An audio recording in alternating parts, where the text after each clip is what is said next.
오늘 우리에게 주시는 하나님 말씀은 사무엘상 4장 12절에서 22절까지 말씀입니다. 구약성경 414페이지입니다. 당일에 어떤 베냐민 사람이 진영에서 달려나와 자기의 옷을 찢고 자기의 머리에 티끝을 덮어쓰고 실로에 이르니라. 그가 이를 때는 엘리가 길옆 자기 의자에 앉아 기다리며 그의 마음이 하나님에게로 말미암아 떨릴 즈음이라.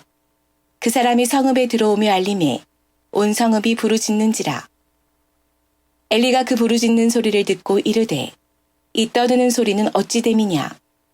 그 사람이 빨리 가서 엘리에게 말하니 그때 엘리의 나이가 98세라.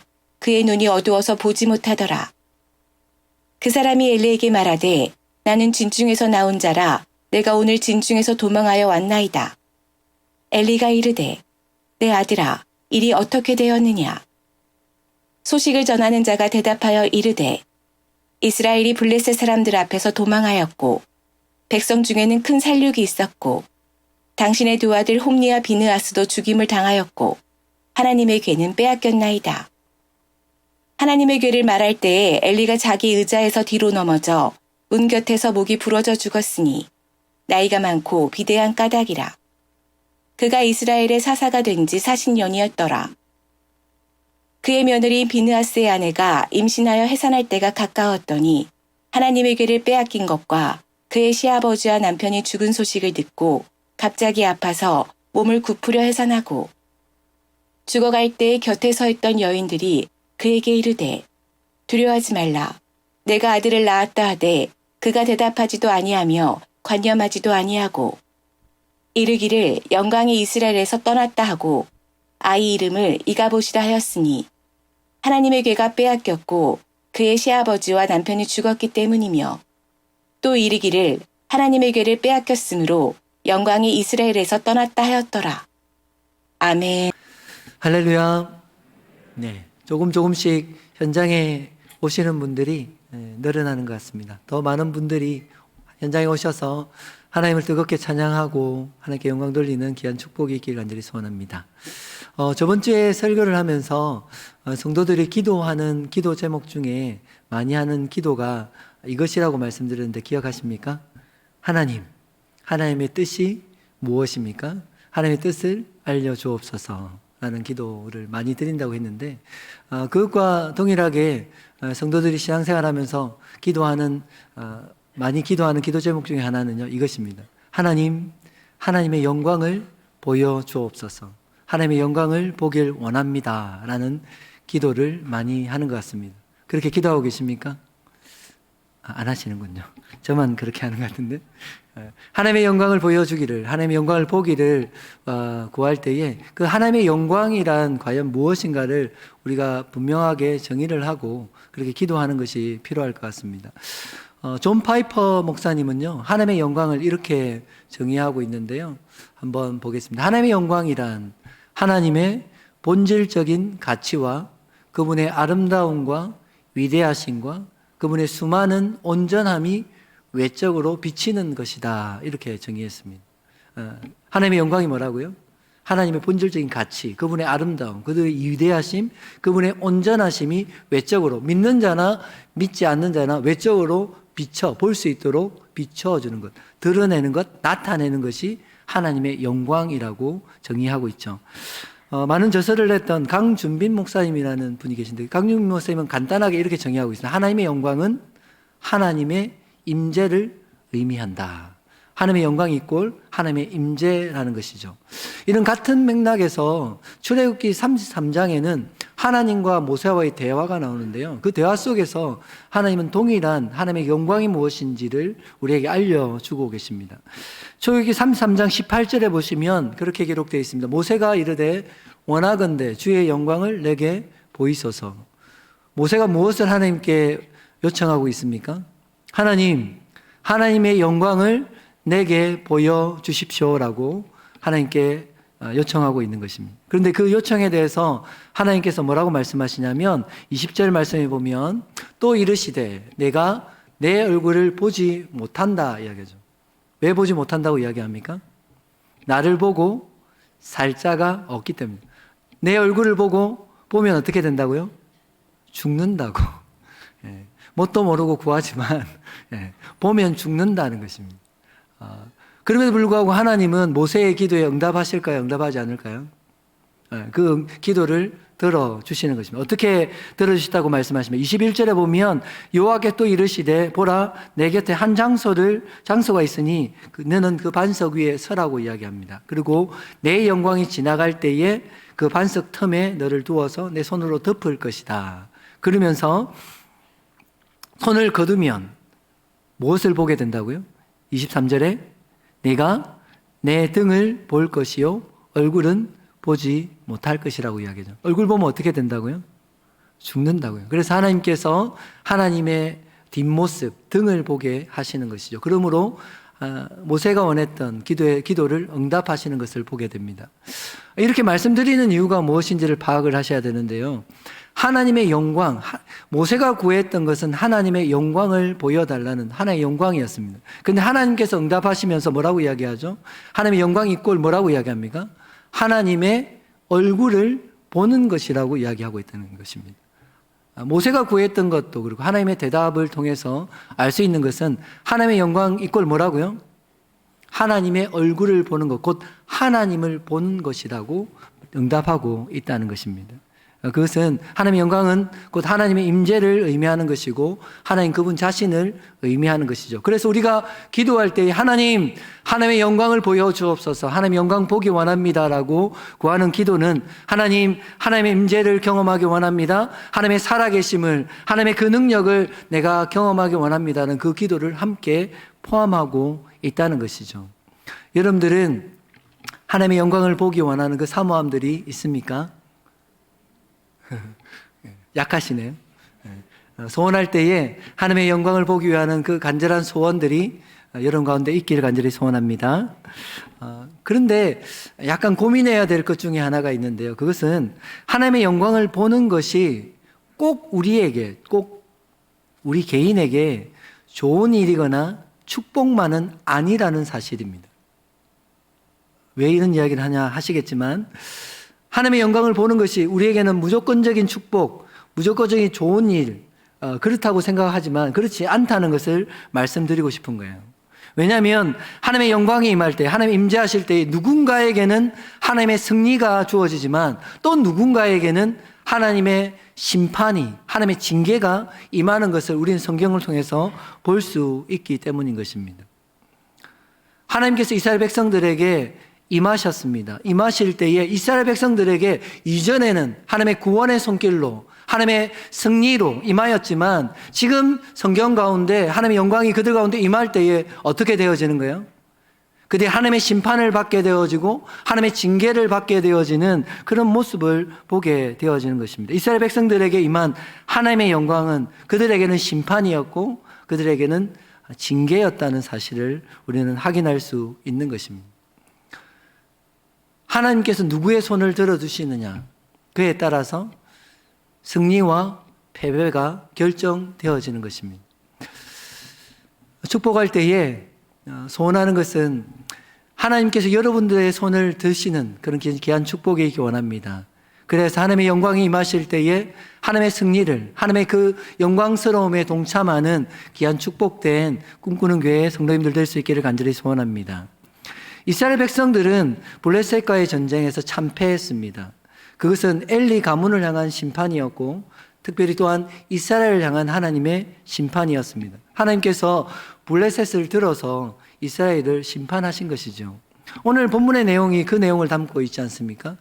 저번 주에 블레셋과 이스라엘의 전쟁을 이야기했습니다. 그 전쟁 가운데서 빠져나온 한 사람이 있었습니다. 그 사람은 베냐민 사람이었다 이야기하고 그가 빠져나와서 실로에 있는 성읍에 있던 백성들에게 전쟁의 결과들을 이야기합니다. 그것이 17절의 말씀입니다.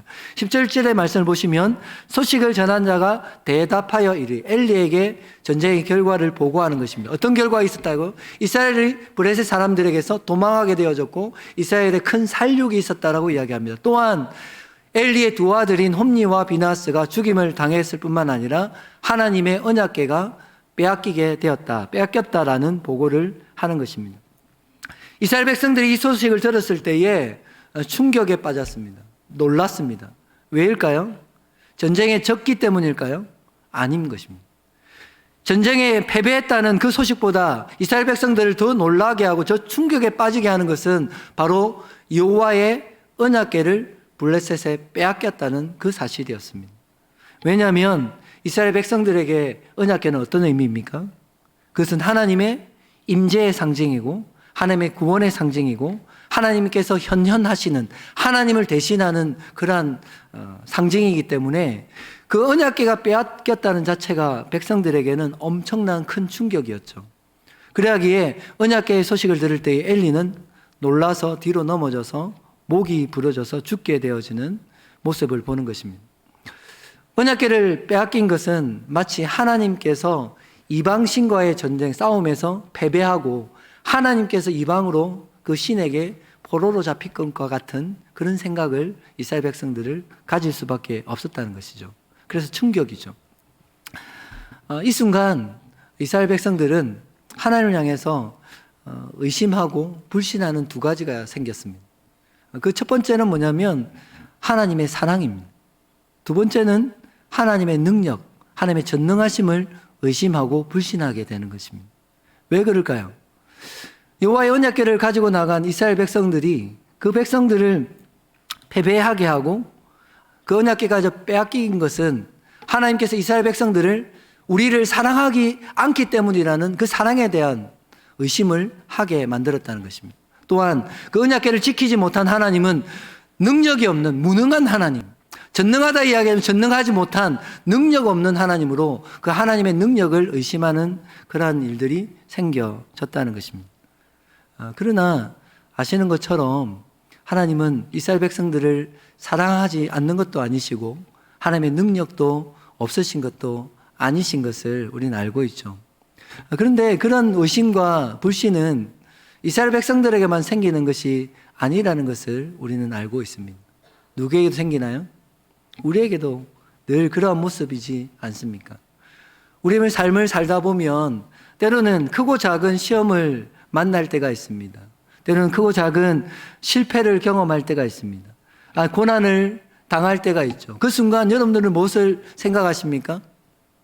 하나님 정말 나를 사랑하시는 것이 맞는가? 하나님 정말 살아계시는 것이 맞는가?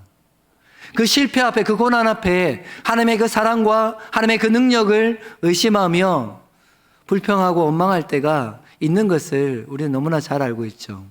아닌 것처럼 앉아 계시지만 저와 여러분들이 동일하죠. 그러나 확실한 것은 이스라엘 백성들이 전쟁에 패하고 언약궤가 빼앗긴 것은 그들을 하나님께서 사랑하시 않기 때문도 아니고 하나님의 능력이 없기 때문도 아니라는 사실입니다. 이런 삶들 속에 때로는 크고 작은 실패와 고난이 있는 것은 하나님께서 여러분들을 사랑하지 않기 때문이 아니에요. 그렇게 믿으세요? 하나님의 능력 없기 때문이 아닙니다. 그 사실을 기억하시고 그 고난의 때에 하나님을 더욱더 바라볼 수 있는 여러분 될 수 있기를 간절히 소원합니다. 왜 그러면 언약궤가 빼앗기고 하나님 이스라엘 백성들이 전쟁에 패하게 되어진 것입니까? 그것은 하나님의 선택이고 하나님의 결정인 것입니다. 무엇을 선택하시고 무엇을 결정하신 것입니까? 하나님께서는 범죄하고도 하나님 그 죄악을 깨닫지 못하는 백성, 하나님 그리고 끊임없이 회개를 요청하고 죄악들 가운데 돌아올 것을 요청하시지만 회개하지 않는 하나님 이스라엘 백성들에게 하나님의 언약궤를 두는 것보다 오히려 이방 민족, 이방 백성들에게 언약궤를 두기로 결정하신 것입니다. 그렇기 때문에 그 언약궤가 블레셋에 넘어간 것이죠. 이러한 모든 사건을 통해서 우리는 하나님 깨달을 점이 몇 가지가 있습니다. 그것은 뭐냐면 언약궤란 하나님의 임재를 상징하는 그 지극히 거룩한 것이지만 그것이 하나님이 아니라는 것입니다. 그리고 하나님을 대처할 수도 없다는 사실을 우리는 분명하게 기억해야 하는 것입니다. 아무리 신령하고 능력 있는 것이라 할지라도 그것이 하나님을 대체하는 순간 그것이 무엇이 되어지는 것입니까? 우상이 되는 것입니다. 하나님을 대적하는 것이 되어지는 것입니다. 그것이 물건이든 사람이든 그것은 상관이 없습니다. 하나님을 대체하는 순간 그것은 아무리 위대한 사람이라 할지라도 하나님이 얼마나 아무리 신령한 물건이라 할지라도 그것은 우상이 되어지는 것이고 하나님을 대적하는 대적이 되어진다는 사실을 기억해야 하는 것이죠. 이스라엘 백성들이 광야에서 모세가 시내산에 하나님과 만나기 위해서 올라갔습니다. 오랫동안 내려오지 않자 이스라엘 백성들이 요청함을 통하여서 아론이 뭘 만듭니까? 금 송아지를 만들어요. 송아지를 만들어요. 그리고 그 송아지를 숭배하며 섬깁니다. 그런데 중요한 것은 그 금 송아지를 향해서 누구라고 이야기합니까? 자신들을 애굽에서 인도하여낸 여호와 하나님이라고 이야기하면서 그 송아지를 하나님으로 섬기고 있다고요. 놀랍지 않습니까? 다른 신을 섬긴 게 아닙니다. 송아지를 만들고 그 송아지를 하나님이라 부르며 그 송아지를 하나님이라 부르며 그 송아지에게 예배하고 제물을 드리는 것입니다. 그러나 하나님께서 그 송아지를 향해서 그렇게 송아지를 하나님이라 부르는 이스라엘 백성들을 향해서 어떻게 하셨는지 잘 알고 계시죠? 하나님이 대처되어지는 그 순간 그것은 곧 우상이요 하나님을 대적하는 것이 되는 것이죠. 하나님을 대체할 수 있는 것은 그 어떤 것도 없다는 사실을 여러분 기억하셔야 할 것입니다. 또한 하나님의 언약궤나 그 어떤 것도 하나님의 임재와 그 능력을 통제할 수 없다는 사실을 기억하시기 바랍니다. 저번 주에 드렸던 말씀과 동일한 말씀인데요. 언약궤라 할지라도 그것을 통하여서 하나님은 내 뜻대로 내가 원하는 대로 하나님을 통제하고 조종할 수 없다는 거예요. 그것은 불가능하다는 것을 우리에게 알려주고 있는 것입니다. 마지막으로 중요한 것이 있다면 그것은요, 하나님과의 진정한 영적인 교제가 없는 형식들, 어떠한 상징들은 아무 의미가 없다는 것입니다. 무슨 말인지 이해하셨습니까? 하나님과의 진정한 영적인 교제가 없는 상태에 어떠한 형식, 예배를 드리는 것까지도, 하나님께 기도하는 것까지도, 어떠한 상징물을 내세우는 것까지 그 모든 것은 아무 의미가 없다는 거예요. 중요한 게 뭐라고요? 하나님과의 영적인 교제가 있어야 한다는 것입니다.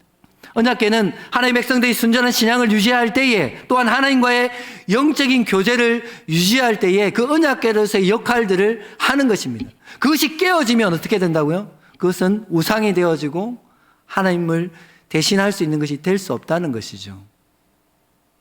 정말 중요한 것이 뭐라고요? 하나님 정말 원하시는 것이 뭐라고요? 하나님과의 영적인 교제를 원하시고 우리가 하나님 앞에서 순결한 신앙을 가지게 되어지는 것, 그것을 유지하는 것을 정말 원하신다는 것이죠. 그것이 되어질 때에 참으로 언약궤는 언약궤로서의 역할, 하나님 임재하심의 상징으로서의 역할들을 감당할 수 있다는 것입니다. 그런 맥락에서 사무엘상 15장 22절에는 사무엘이 사울을 향해서 그런 말씀을 하고 있지 않습니까? 같이 한번 읽어보겠습니다. 시작. 사무엘이 이르되 여호와께서 번제와 다른 제사를 그의 목소리를 청종하는 것을 좋아하신 같이 좋아하시겠나이까? 순종이 제사보다 낫고 듣는 것이 소양의 기름보다 나으니. 하나님께서 정말로 중요하게 생각하는 것이 뭐라고요? 제사라고요? 제물이라고요? 아니요. 그 제사와 제물을 드리는 우리들이, 그 백성들이 중요하다고. 모세, 그 백성들의 중심들 속에 하나님 말씀 앞에 순종하고 하나님 청종하고 그 말씀을 따라 행하는 삶을 살아가는 그 모습을 중요하게 보신다는, 그것이 빠져버린 제사, 제물은 하나님께서 받으시지 않는다라고 말씀하시는 것입니다.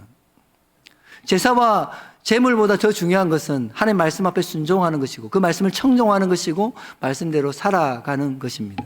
그것은 하나님과의 온전한 관계, 영적인 교제를 가지는 것이 무엇보다 중요하다는 말씀을 우리에게 주고 있는 것입니다. 하나님께서는 하나님과 우리와의 영적인 교제를 원하십니다. 그것을 믿으십니까? 하나님과의 온전한 관계가 회복되기를 원하십니다. 그 관계가 어떤 관계입니까? 하나님 우리에게 말씀하시고 그 말씀을 듣고 우리는 순종하는 온전한 관계인 것이죠.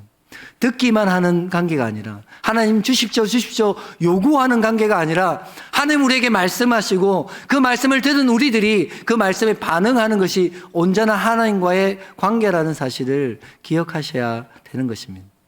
우리의 삶들 속에 가장 먼저 회복해야 될 것은 하나님과의 영적인 교제요, 하나님과의 온전한 관계라는 사실들을 기억할 수 있기를 간절히 소원합니다. 또한 마지막으로 오늘 성경의 제목들처럼 그러면 과연 우리가 벗어나야 될 이가봇의 삶이라는 것은 어떤 것인가 하는 것입니다.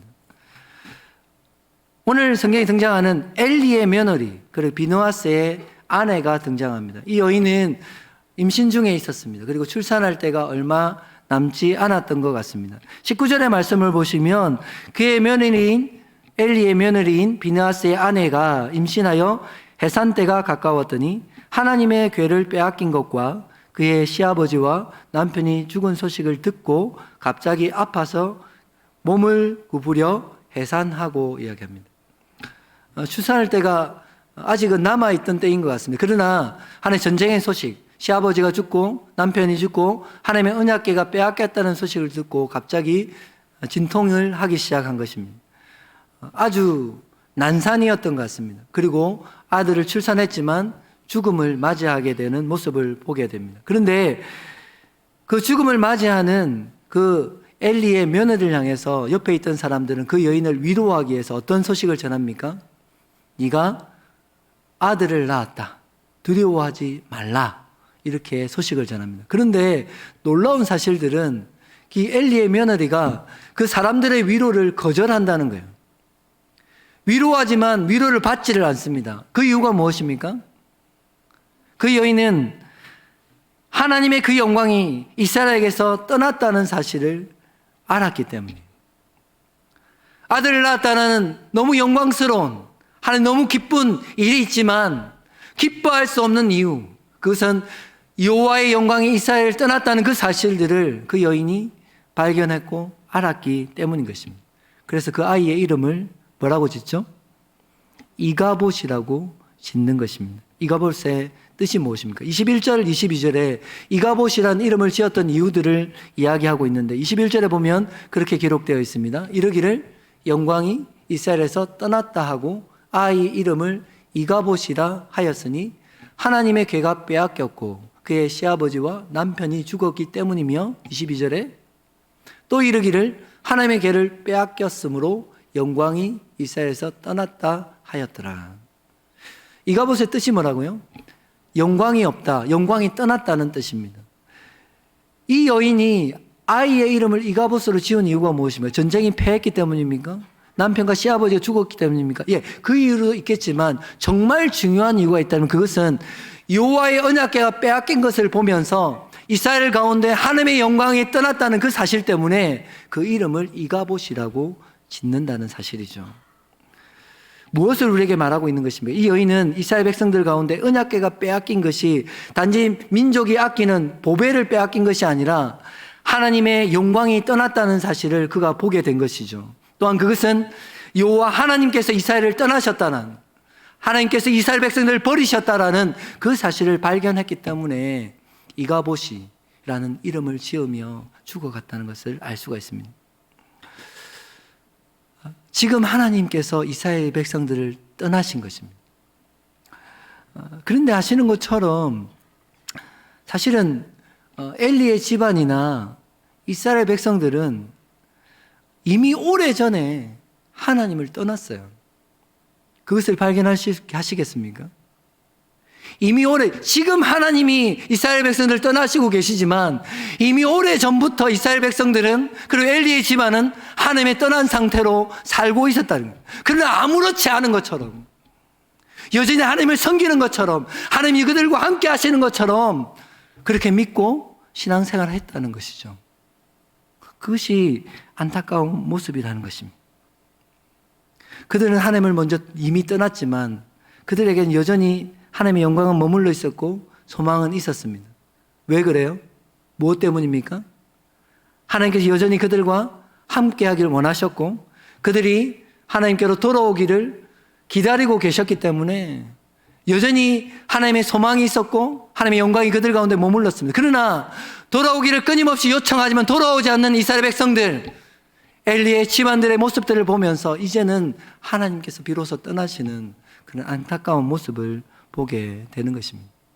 이제는 완전한 이가봇의 시대와 이가봇의 삶을 살게 되어지는 이스라엘 백성들의 모습을 보게 되는 것이죠.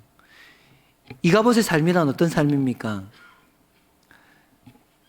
이가봇이 무슨 뜻이라고요? 영광이 없다, 영광이 떠났다. 영광이 무슨 뜻이라고요? 하나님 그분, 하나님의 임재, 그것이 곧 영광이랍니다. 이가봇의 시대라는 것은 하나님의 영광이 볼 수 없는 시대인 것입니다. 그 삶을 살아가는 시대를 말하는 것입니다. 이가봇의 시대라는 것은 하나님의 임재를 경험할 수 없는 시대, 하나님 그 삶을 의미하는 것입니다. 하나님 살아계시지만 살아계신 하나님을 느낄 수 없고 그분을 만날 수 없는 세대가 하나님 이가봇의 삶을 살아가는 세대이고 그 삶이라는 것을 우리에게 말해주고 있는 것입니다. 그 시대를, 그 삶을 이스라엘 백성들이 살고 있는 거예요. 그런데 중요한 것은 이스라엘 백성들의 모습을 보면서 우리의 삶을 돌아보아야 하는 것이죠. 우리의 삶들 속에 정말 하나님의 영광이, 하나님의 그 임재가 경험되고 있느냐를 점검해야 된다는 것입니다.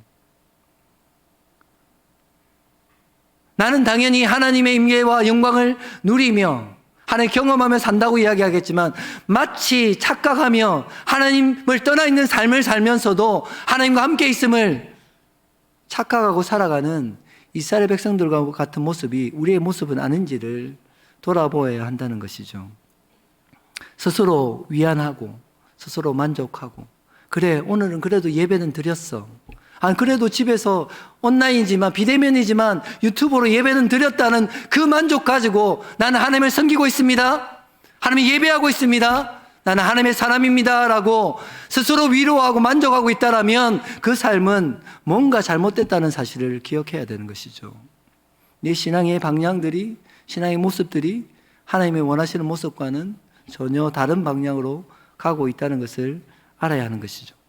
형식적인 예배를 드리는 것으로 만족하는 신앙생활이 아니라 우리가 지금 하나님 찬양 가운데, 하나님 말씀 가운데, 하나님 예배 가운데 하나님 임재하시는 그 하나님 임하셔서 나를 만지시고 나를 치유하시고 나에게 말씀하시는 그 하나님을 경험해야 하는 것입니다. 하나님이 그 임재하심이 내 삶들 속 내 영혼을 만지는 것을 경험하는 그러한 신앙의 삶들, 하나님 앞에 예배하는 삶이 되어져야 하는 것입니다. 예전에 말고요. 언제요? 지금 이 순간, 지금 예배하는 이 순간 하나님의 그 말씀이 살아계신 나를 향하는 말씀으로 들려져야 하는 것이고, 하나님의 이 시간 임재하고 계시는 그 하나님을 내가 배웠고 그 하나님과 교제하는 시간들을 경험하셔야 하는 것이죠. 그것이 없이 나는 신앙생활을 하고 있다, 스스로 위로하며 만족하며 살아가는 것은 하나님께서 원하시는 삶이 아닌 것입니다. 나도 모르게 이스라엘 백성들과 같이 이가봇의 삶을, 하나님의 영광이 없는, 하나님의 임재가 부재되어진, 임재를 경험할 수 없는 그런 신앙생활을 하고 있으면서 그것이 당연한 것처럼 너무 익숙해서 그러한 삶을 살아가는 우리의 모습이 아닌지를 돌아보아야 한다는 것입니다. 우리는 이가봇의 삶을 벗어나야 하는 것입니다. 그렇게 믿으십니까? 어떻게 벗어날 수 있습니까? 어떻게 하나님의 영광이 상실되어지고 하나님의 임재가 부재되어진 그 삶을 벗어날 수 있다고 말씀하십니까? 잠언 8장 17절 말씀에 하나님 우리에게 약속하십니다. 나를 사랑하는 자들이 나의 사랑을 입으며 나를 간절히 찾는 자가 나를 만날 것이니라. 할렐루야. 어떤 자가 하나님을 만나주신다고 말씀하십니까? 나를 간절히 찾는 자가 나를 만날 것이라고 말씀하시죠. 예레미야 29장 말씀 가운데 하나님의 심판 가운데 하나님 멸망해 가는 이스라엘 백성들을 향해서 하나님께서 말씀하세요. 뭐라고 말씀하세요? 너희를 향한 나의 생각은 하나님 평안이지 재앙이 아니다. 하나님 아버지의 그 마음은 너희에게 미래를 주며 희망을 주기를 원한다고 말씀하십니다. 그러면서 이스라엘 백성들을 향해서 요청하시는 요청이 무엇입니까? 내게 부르짖으라. 그러면 내가 그 기도를 들을 것이다. 할렐루야. 비록 범죄한 백성이라 할지라도, 하나님의 징계 가운데 있는 하나님의 사람이라 할지라도 하나님 기도하면 우리의 기도를 하나님 들으십니다. 그것을 믿으십니까? 또한 하나님께서 29장 13절 말씀에 너희가 온 마음으로 나를 구하면 나를 찾을 것이요 나를 만날 것이니라 말씀하시죠. 이 약속의 말씀이 우리에게 주어지는 말씀임을 믿습니다. 어떤 자가 하나님을 만날 것이라고 말씀하시죠? 하나님을 구하는 자, 하나님을 찾는 자. 그러나 대강대강이 아닌 거예요. 만나주셔도 되고 안 만나주셔도 되고 이게 아니에요. 어떤 마음으로? 온 마음으로, 전심으로 하나님을 구하고 찾는 그 사람을 하나님 만나 주실 것이라고 약속하시는 것이죠. 우리가 오랜 고난의 삶을 살아가면서 그저 익숙한 삶들 속에 하나님 임재가 부재되어진 그 삶이 너무 익숙한 거예요. 그것이 당연한 것처럼 생각하는 거예요. 그런데 하나님은 그것이 당연한 하나님의 백성들의 모습이 아니라고 말씀하세요. 너희 속에 회복되어져야 될 모습이 있다고 말씀하시는 거예요. 나는 너희를 만나게 원한다고 우리에게 말씀하십니다. 그러나 지금 상태로는 만날 수 없다고 말씀하시는 거죠. 우리에게 요구하시는 것이 무엇입니까? 그것은 시편 42편의 그 시편 기자의 고백들처럼 하나님을 향한 갈급함, 하나님을 얼굴을 구하는 그 갈망들이 우리 가운데 회복되어져야 한다라고 말씀하시고 그것을 요구하고 계시는 것입니다. 여러분, 하나님 임재를 향한 하나님의 얼굴을 구하는 하나님 만나길 원하는 그 갈급함이 여러분들 가운데 있습니까? 그 간절한 갈망들이 여러분 가운데 있습니까? 시편 42편의 그 고백들은 너무나 잘 알고 있지 않습니까? 하나님이여 사슴이 시냇물을 찾기에 갈급함 같이 내 영혼이 주를 찾기에 갈급하나이다. 내 영혼이 하나님 곧 살아계신 하나님을 갈망합니다라는 그 갈망과 갈급함을 고백하고 있는 것이고 이 시대 가운데 하나님의 백성들이 하나님의 자녀들에게 요구하시는 회복되어져야 할 찾으시는 것이 이 갈급함이라고 우리에게 말씀하시는 거예요. 여러분들 가운데 여러분 심령 가운데 이 갈급함이 있습니까? 이 갈망들이 있습니다. 이 목마름이 있냐고요. 하나님 나를 만나주시지 않으면 하나님께서 내게 말씀해 주시지 않으면 하나님 내 삶들 속에 역사하시지 않으면 나는 아무 소망이 없는 자입니다. 오늘 하루를 살아낼 수 없는 그런 연약한 자입니다. 하나님 나를 만나주시고 나를 만져주시고 나를 찾아봐 달라는 그런 간절한 소원들이 그 간절함이 있냐고요. 그 간절함을 찾으시는 거예요. 그리고 그 백성들 그 자녀들에게 하나님께서 찾아가 주시고 만나 주실 것이라 말씀하는 것입니다. 우리는 이가봇의 삶을 벗어나야 하는 것입니다. 그것에 익숙해져 있지만 그것이 익숙한 것이 당연한 것이 아니라 이가봇의 삶이 아닌 하나님의 영광의 삶, 하나님의 그 임재를 경험하고 하나님의 살아계심을 경험하는 하나님의 만지심, 하나님과의 교제를 경험하는 그 삶이 우리에게 주어진 당연한 삶, 하나님의 자녀들에게 주시는 하나님의 특별한 축복의 삶이라는 거예요. 그 삶을 회복하기를 결단하고 하나님께 더 가까이 나아가는 우리 사랑하는 꿈꾸는 교회 성도님들 될 수 있기를 간절히 소원합니다. 또한 우리 교회가 그 갈급함을 가지고 하나님의 얼굴을 구하며 하나님의 그 영광 가운데 다시 한번 회복되어지고 세워지는 귀한 축복이 있기를 간절히 소원합니다.